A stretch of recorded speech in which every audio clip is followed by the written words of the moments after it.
और आइए सीधा रुख करते हैं 5 की पंचायत का और जान लेते हैं 5 की पंचायत का पहला सवाल आज क्या है।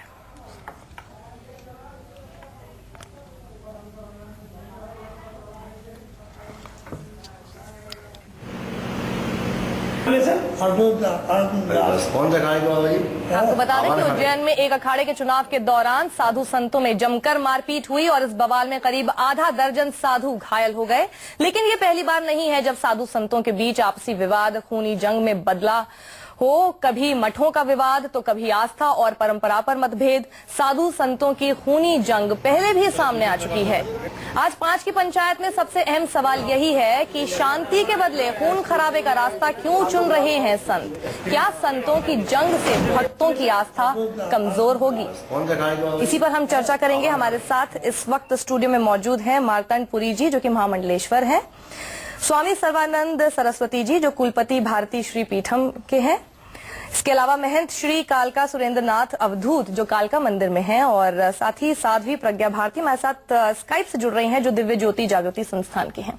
मैं सबसे पहले मार्तंड जी आपसे जानना चाहती हूं, हम हमेशा से सुनते आए हैं कि साधु संत साधु इसलिए बनते हैं कि वो साधना करना चाहते हैं, मोह माया से दूर होना चाहते हैं, जिंदगी के जो समस्याएं हैं उससे दूर भागना चाहते हैं। लेकिन ये आपस में ऐसे झगड़े कर रहे हैं कि गोलियां चला रहे हैं, त्रिशूल से एक दूसरे को मार रहे हैं।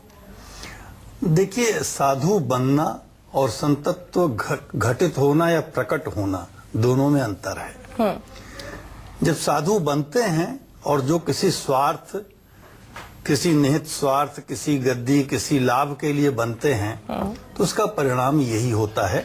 और एक बात और है, बिल्कुल, सीमा से अधिक संग्रह जहां भी होगा वहां यह होगा, वो चाहे अखाड़ा हो चाहे जीवन का अन्य क्षेत्र हो, एक सीमा से अधिक संग्रह जहां होगा। दूसरी एक बात और है कि साधुओं की भर्ती में, साधु बनाने में कहीं बहुत जांच पड़ताल नहीं होती। बिल्कुल। और अगर उनका पिछला इतिहास देखा जाएगा तो भी बहुत कुछ ऐसा निकलेगा। बिल्कुल। सर्वानंद जी, क्या आपको लगता है कि ये पढ़ाई लिखाई कुछ होनी चाहिए? जैसे कि हम लोग इंजीनियर बनने के लिए आगे बढ़ते हैं और या फिर डॉक्टर बनना चाहते हैं, तो एक हमारी एग्जाम होता है, परीक्षा होती है। क्या संत साधु बनने के लिए भी कोई पैरामीटर होना चाहिए?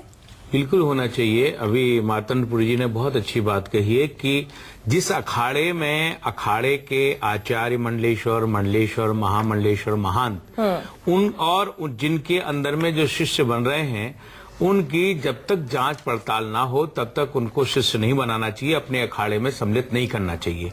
दूसरी बात है, जब अखाड़े में आ जाते हैं तो पैरामीटर तो है ही कि उनको शास्त्रों का अध्ययन करना चाहिए, उनको शास्त्रीय पद्धति से चलना चाहिए। लिखा है शास्त्र में, पर कार्यम साधनोति साधु। साधु उसको कहते हैं जो दूसरे के कार्य को करने के बाद भी कुछ ना चाहे, बिल्कुल, उसको साधु कहते हैं। निस्वार्थ भावना, निस्वार्थ भाव तो अलग की बात है। पर कार्यम, दूसरे के कार्य के लिए कहते हैं, पर कारण के कारण है साधुन धरा शरीर, जैसे कि। और लेकिन आज के समय में साधुता बहुत कठिन हो गई। स्वकार्यम साधेत धीमान, बुद्धिमान आपको मिल जाएंगे, साधु नहीं मिलेंगे।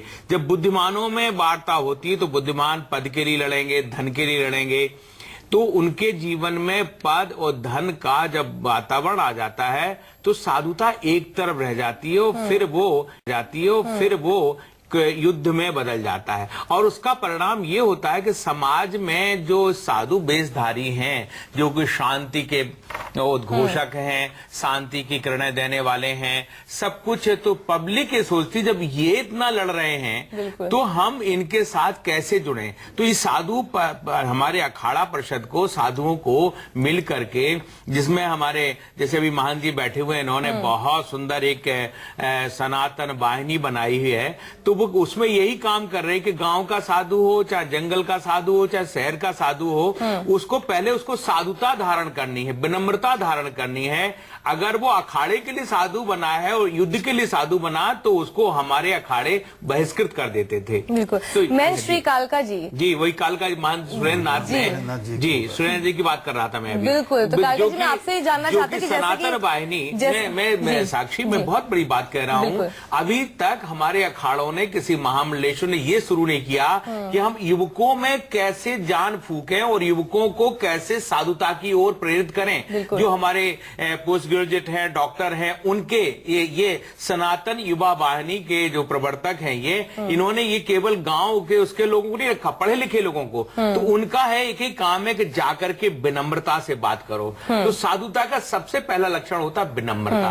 बिल्कुल। मैं और श्री आज कालका जी से मैं पूछना मैसेज चाहूंगी, बहुत खराब गया है उज्जैन में कि जिस तरह का ऐसा युद्ध हुआ और लोगों को चोट लगी, तो उसे हम भी हतप्रभ हुए, मैं भी दुखी। स्वामी जी, मैं एक मिनट जरा महंत श्री कालका जी से पूछना चाहूंगी कि जैसा स्वामी जी ने कहा अभी, बुद्धिमान हमें संतों के रूप में बहुत देखने को मिल रहे हैं, लेकिन साधु नहीं है। क्या आप इस बात से सहमत हैं? देखिए, संतत्व के जो गुण है, वह जो सही दुख पर छिद्र दुरावा, बंद नहीं है जही जग जस पावा। संतत्व तो दूसरों की पीड़ा को हरण करने के लिए, दूसरों के कष्ट को दूर करने के लिए होता है। और जिस प्रकार की घटनाएं सामने आई है, निश्चित रूप से बहुत ही दुर्भाग्यपूर्ण है और इससे समाज में एक बहुत ही गलत संदेश जाता है। संतों को अपने आचरण से ऐसे अनुकरणीय उदाहरण प्रस्तुत करने चाहिए ताकि लोग भी उसका अनुकरण करें। अगर इस प्रकार की खूनी संघर्ष और इस तरह की घटनाएं अगर सामने आती हैं, तो समाज में उसका बहुत ही नकारात्मक और गलत संदेश जाता है। जी, साध्वी प्रज्ञा जी हमारे साथ उज्जैन से ही जुड़ी हुई हैं। ये जब सब कुछ हुआ, क्या आप वहां पर मौजूद थी? और जैसे उन्होंने कहा कि एक नकारात्मक संदेश जाता है लोगों में, क्या आपने इस बात को महसूस किया वहां? साक्षी, आप मेरी आवाज सुन पा रहे हैं? जी बिल्कुल। साक्षी, कल मैं यहीं पर थी उज्जैन में, मुझे भी इस घटना का पता चला, लेकिन बहुत ही दुख हुआ ये सुनकर, क्योंकि धर्म इंसान को ईश्वर से जोड़ता है। धर्म वास्तव में इंसान को इंसान बनाता है। लेकिन अगर जो धर्म प्रचारक है, जिनके ऊपर धर्म, संसार को धर्म सिखाने की ड्यूटी है, अगर वही ऐसा काम करेंगे तो समाज में गलत एग्जाम्पल सेट होगा। और जैसा कि सर्वानंद सरस्वती जी ने कहा कि हमें आवश्यकता है युवा सन्यासियों की, जो लोग पढ़े लिखे हो, डॉक्टर्स हो, जो आगे आए, समाज को धर्म का सही रूप बताएं। तो साक्षी, मैं आपको बताती हूँ, अभी उज्जैन में ही बहुत सारे इंटरव्यूज हमारे यहाँ हुए हैं युवा सन्यासियों के।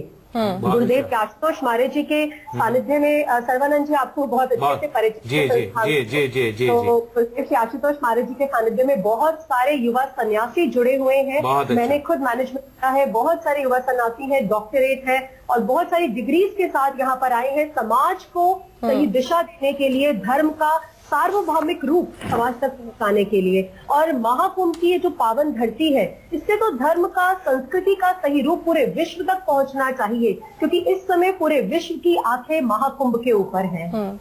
जी, जैसे कि प्रज्ञा जी ने कहा कि इंटरव्यूज हुए हैं अभी पीछे कुछ युवा उनके, तो मार्तंड जी, मैं आपसे जानना चाहती हूँ कि इसकी जरूरत क्यों महसूस हुई? यानी कि कुछ लंबे समय से ये शायद देखा जा रहा था कि रोज कुछ ज्यादा ही बढ़ता जा रहा है संतों में, साधुओं में।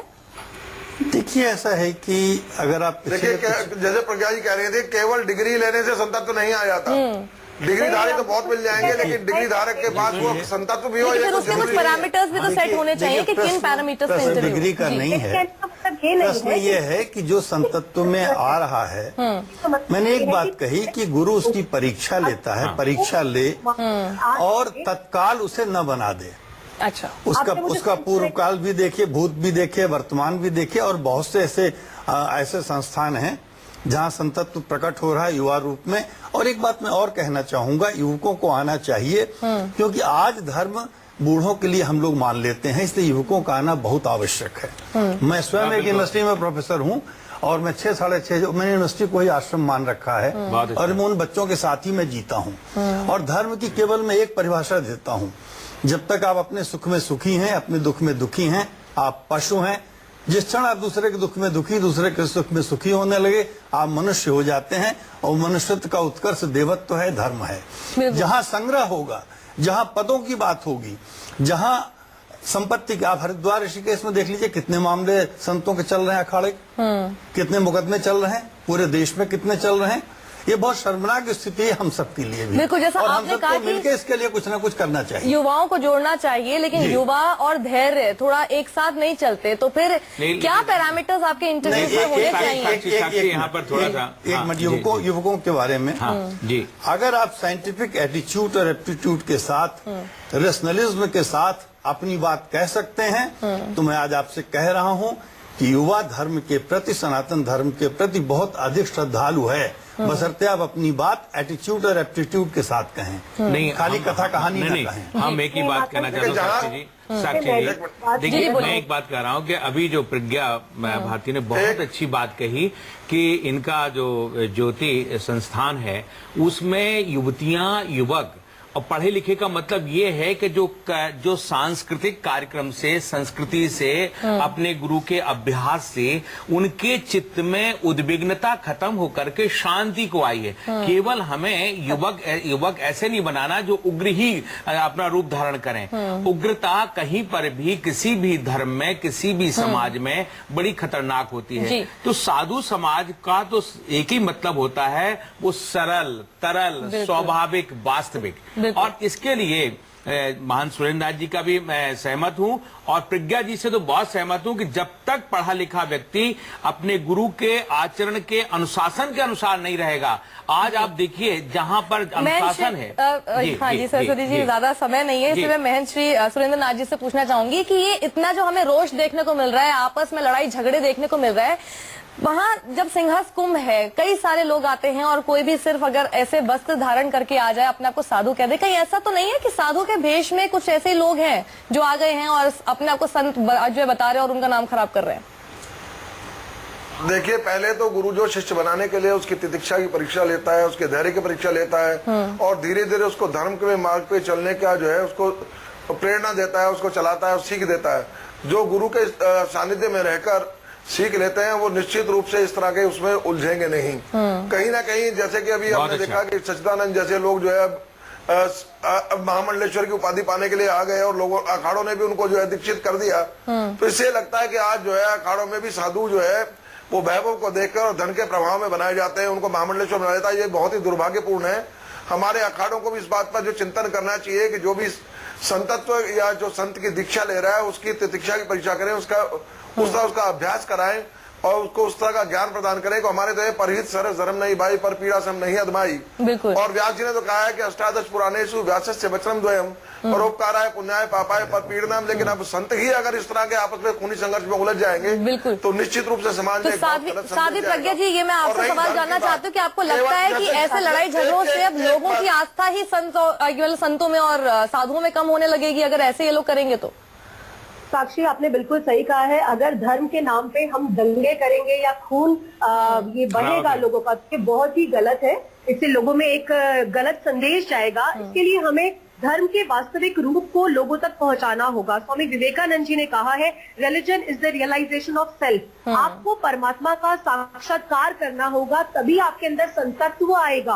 आप युवाओं की बात करते हैं, आप यहाँ पर आके देखिए, दिव्य ज्योति का शिविर हमारा यहाँ पे लगा है बड़नगर रोड में, उत्तरखेड़ा में। आप यहाँ आए, यहाँ देखिए कि कितने युवा इस समय लगे हुए हैं निस्वार्थ भाव से, पूरी निष्ठा से, क्योंकि उन्होंने ईश्वर के दर्शन किए हैं, परमात्मा को अंतर में देखा है। संतत्व, हम बात कर रहे हैं संत की, भगवाधारी संतों की, तो भगवाधारी संतों के ऊपर तो बहुत बड़ी जिम्मेवारी है हमारे कंधों के ऊपर। समाज को सही दिशा हम लोगों को देनी होगी। बिल्कुल, तो समाज को सही दिशा संतों को, साधुओं को ही देनी है। इसलिए एक नकारात्मक मैसेज लोगों के बीच नहीं जाना चाहिए। इस तरह से लड़ाई झगड़े करेंगे तो लोगों की आस्था ही कम हो जाएगी और जो बड़े संत हैं, जो बहुत कुछ करके, बहुत कुछ अपनी तपस्याएं करके उस लेवल तक पहुंचे हैं, उनका भी नाम खराब होता है। आप सभी का बहुत बहुत शुक्रिया हमारे साथ 5 की पंचायत में जुड़ने के लिए।